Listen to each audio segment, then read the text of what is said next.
Harvard submitted a new declaration, and inside they reveal that Trump's cuts are causing total destruction, and it is not looking good if you're a Harvard fan and you were sucking on that government teat and that handout to the tune of billions of dollars over the last several generations. So now that's coming to a close. We see that the New York Times is saying that actually cutting off Harvard's funds is actually wasteful because there were a bunch of grifts that were already in place, and those grifts need to continue. To cut them off, you just started a whole grift. Like, you don't want to waste a grift, obviously. So you want those millions and billions to keep flowing in. And we're going to go through in their declaration this from John Shaw, because he's explaining that he is the vice provost for research at Harvard. There's a bunch of interesting stuff going on inside, but this is the case, of course, the president and fellows of Harvard College versus Health and Human Services, and submitted this declaration.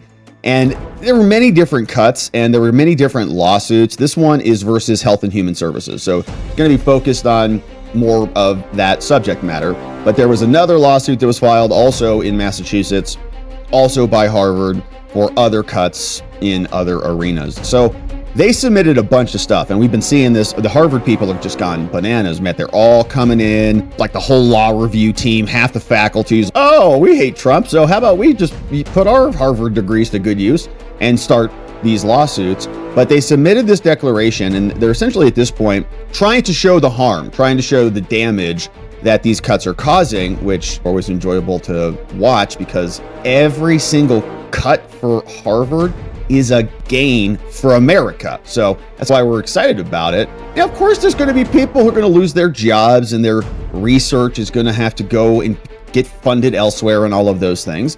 That's the same marketplace everybody else has to go and perform in. Not everybody just gets millions, endlessly, or billions from the federal government. So here you can see they write this: I am the vice provost of Harvard, and I'm also the Harry Dudley professor in science, faculty, arts and sciences, okay, environmental science, yeah.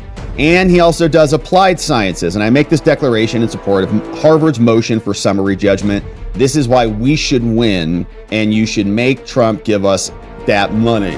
They say here, Harvard's a nonprofit institution, yep, which provides undergraduates and more than 24,000 enrolled students. It's the oldest institution forever. Harvard consistently ranks among the top for 75 years.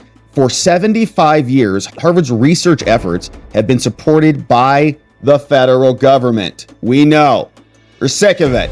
Federal research grants support Harvard's ability to recruit and retain faculty, maintain labs, and all those things. How come everybody else has to operate in the free markets, give or take? And I know a lot of the whole university system is basically embedded with the government, but Harvard, the worst amongst them. Now, in fiscal year 2024, Harvard got $684 million in sponsored funding from the federal government. What do we get from that other than plagiarists?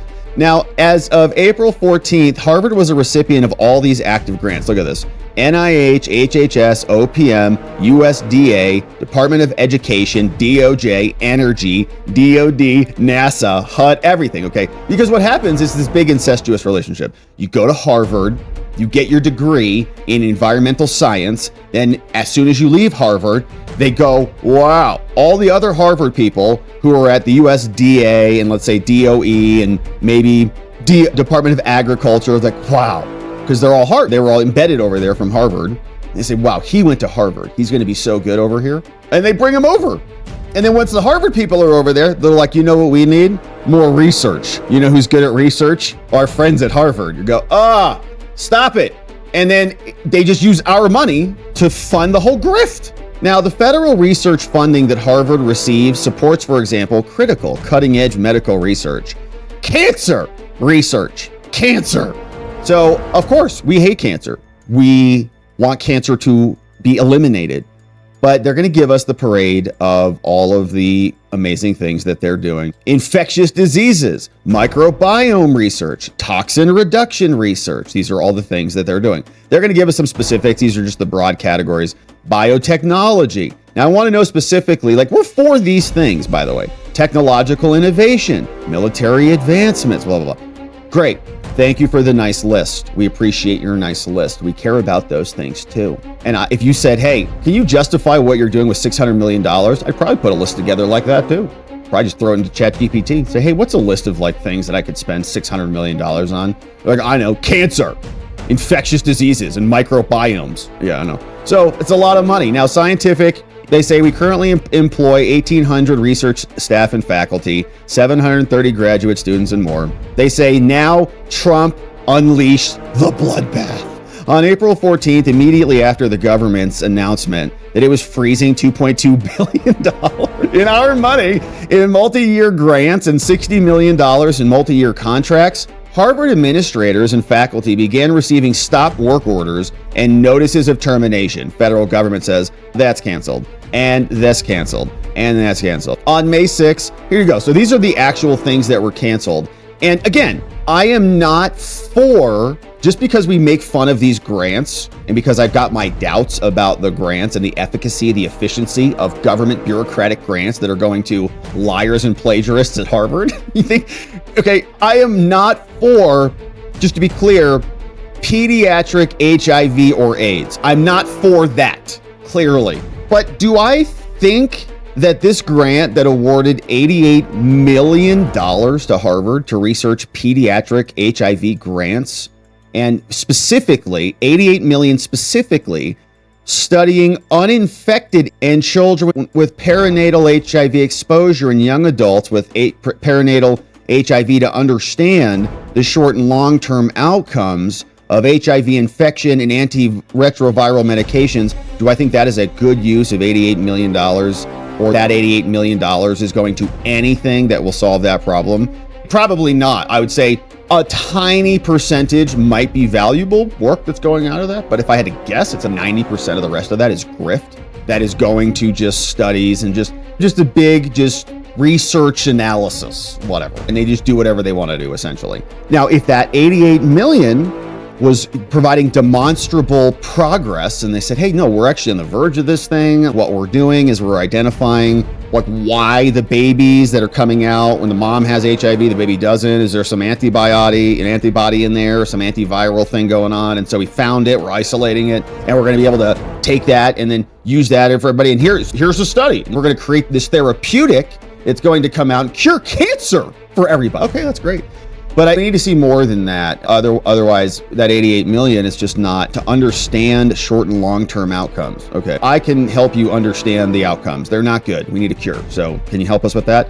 Otherwise, I don't really care about your understanding. Now, that same pattern we're going to see, I think, continues on. Exploiting membrane targets to overcome antibiotic resistance. That was a $10 million bucks to investigate strategies to combat antibiotic-resistant infections. Does Harvard need $10 million to just go jerk around with their investigations? Or do we think the pharmaceutical companies that have a financial interest and a financial stake in coming up with antibiotic-resistant responses so that they can overcome those infections, maybe they have a stronger incentive? Maybe they're pumping billions of dollars into that already. Maybe there's other entities that are better served and Harvard doesn't need an extra $10 million to just go investigate things in their petri dishes over there. Now, metals and metal mixtures. Wow, let's see what this sounds really complicated. They got $8.3 million to Harvard. Wow. To understand and mitigate effects of exposure to metals and metal mixtures on late life cognitive health. They want to understand how cognitive aging, remediation, and exposure sources impact health. Answer: badly. Okay, not good. Don't be around metals. Let me help you understand that. I'll help you answer that for $4 million. How about that? Cut it in half. Save you 50%. Understand, it's bad. Don't have metals in or around your body. How do you mitigate the effects? Get them out of your body of exposures and other things. Okay, it's not good for your brain. So I don't think they need $8.3 million to do that. Canceled. They're also going to track the evolution of breast cancer through single cell analysis. Hey, and I hate breast cancer. Mama G's a breast cancer survivor. We love Mama G and all of our breast cancer survivors out there. So I'm in favor of curing breast cancer. Do I think Harvard's going to do it with $7 million? What are they going to do? They're going to find and describe early changes in breast tissue in women who may be at risk, and they're going to develop strategies to detect and prevent the development of breast cancer. Okay. See, that's something that just even reads to me in quotes like a joke. What do you need $7 million for? Because I'm going to develop a strategy. Can you tell me like any more details? Not yet, because I haven't developed the strategy yet, but it's going to be good. And we're going to detect and prevent a lot of things. Well, I can't argue with that. Here's $7 million. Same thing, okay, characterizing age mechanisms, neurodevelopment, event-related neuroimages, evolutionary trade-offs, and antibiotic resistance, 2.4 million there. We had another one, 3.3 million there for whatever. Who knows what these things are for. Another one, $1 million for this, 300 grand for that. DOD nuked a lot of stuff. The miniaturized universal platform for the preservation of environmental test samples. All right. That was 12 million. Optimizing individualized colorectal cancer treatment and prognostic prediction with machine learning. That was terminated. 1.1 million for that. See, that might be interesting. Now, again, I don't know why Harvard needs our money to do it. They've got a $50 billion endowment. And what I suspect most of this is just the payoff of the government educational complex. Also on May 12th, Energy said you're also getting nuked $8 million. They're going to study data from the Large Hadron Collider, and they're going to better understand dark energy and stuff. We're never going to know the truth of the universe now because of Trump. And they're going to research into high energy physics. The grant was awarded $3.3 million, and for decades, Harvard's relied on all of this. They say, now over time, our labs are going to shut down. We're going to have to dismantle our equipment. The terminations will also damage Harvard's, which is what? How come? Why can't they just use their money? They've got a bunch of money. Just go keep these things going if they're so important. Graduate students would lose stipends and leave their programs. Postdoctoral researchers would be laid off. Harvard would lose key staff with specialized skills. Collaborations with other institutions would collapse. That's the point, right? That's the point. There needs to be a realignment, and this is just the only way to do it. And we mentioned this yesterday on the show, how when Bill Clinton came in and Al Gore, they're minimizing the federal government or reducing all of that was the same thing. They're just reshaping it more in their image, and that's what's happening here. Now, the loss of trust would drive away future academic and research partners. There is no trust with Harvard. Harvard has become a laughingstock amongst the mainstream. Even the mainstream media had a hard time tap dancing around Claudine Gay. Now there's this other Harvard person accused of faking her studies on honesty. Harvard's operating budgets rely on an estimate of funding to plan for annual staffing needs, and many of the fixed costs are going to be very expensive. Lab shutdowns, custom reagents, and cultures. Many labs require continuous processes. It's just strange that they wouldn't just dip into their funds to keep these things going if they're so important. Yeah, strange. Graduate and postdoctoral researchers would lose their income, stability, and their sense of purpose, which is just interesting because did they give a crap about plumbers or small business owners or people who were running barber shops or salons or gyms? They care about the gyms at all, about their immediate loss of income, about their stability? Did they care about their purpose? How about the firefighters who didn't take the jab and were forced to get out? Do you think any of that was concerning to the federal judges at the time when all of those people sued? No. In fact, the elite oligarchs from Harvard turned around and they scoffed their noses at all of us who are making these arguments. We said, the country, okay, many people who are not Harvard educated graduates are going to lose our income. We're going to lose our purpose. We're going to lose everything we've built. And stability was devastated for the whole country. And they just said, you just have to eat it because of an emergency that they said was an emergency, where the rest of us can make a different opinion about that and say, actually, I can go out into the world and perform my life, and I can engage with other people who want to do the same, because this is a free society. But Harvard was funneling studies and talking points and enabling the ransacking of our income, stability, and purpose for their own benefit and gain. And they did it looking down their noses at us. Many rely on federal grants and stipends and salaries and support. Good. They can go find other mechanisms for supporting themselves, just like we all had to do. Those near completion would abandon dissertations and other projects, and they can go, okay, fine, they can figure it out. Staffing reductions would slow down research projects. Lost collaborations, we're all going to die. A diminished training pipeline is going to weaken Harvard's core mission, and it's going to slow it down to make it possible for competitor nations to surpass the United States, where we have research primacy. I doubt that so high, so heavily. I just doubt that Harvard is as hefty as they think it is. What have they produced other than Anthony Blinken?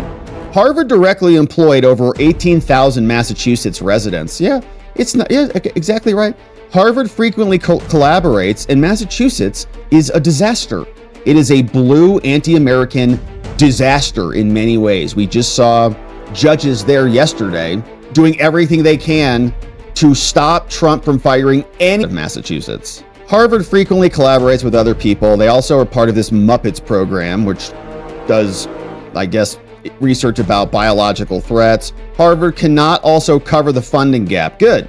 Now, I wanted to ask this question. Harvard has a significant endowment, but it is neither feasible nor sustainable for Harvard to use endowment funds to offset the significant gap caused by the termination in federal funding, which is wild. I thought their endowment was like $50 billion. The majority of the endowment, 70%, is restricted to specific donor-designated purposes, like scholarships and other things. We're not permitted to divert those funds, so you can only use it for Harvard, okay? That's what they're saying. We can't fund our research. We can only use the money for faculty chairs, like little slush funds, for scholarships, which is payment back to Harvard to just allow certain students in, and other designated fields of study and specific programs for education, I guess, the final thing there. So, but if you want to investigate whatever, cancer, this, whatever, then somebody else has to pay for that because Harvard doesn't, they're not interested in paying for it themselves.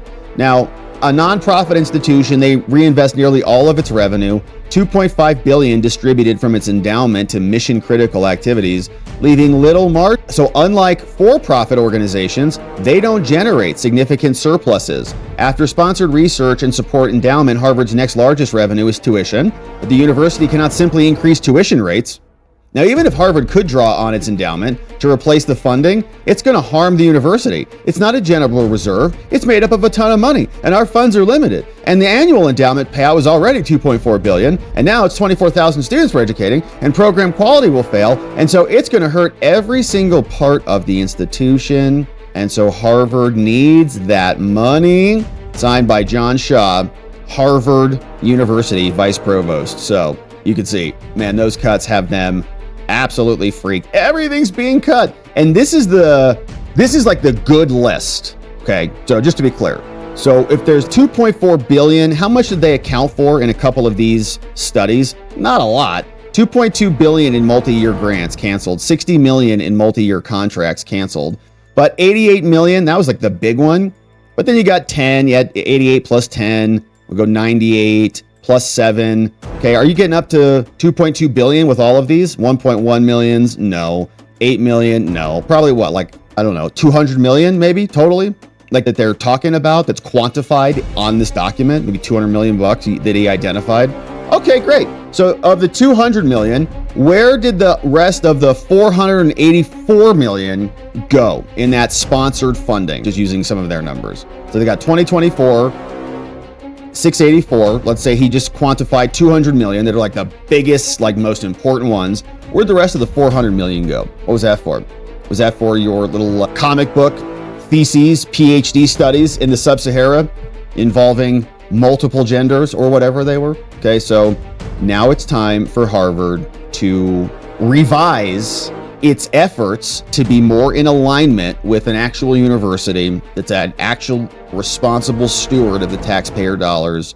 And we will hope that the courts of Massachusetts will act accordingly. But this is the declaration in support of a motion for summary judgment. We'll see what the judge does. Allison Dale Burrows getting these filings, and we'll make a decision soon.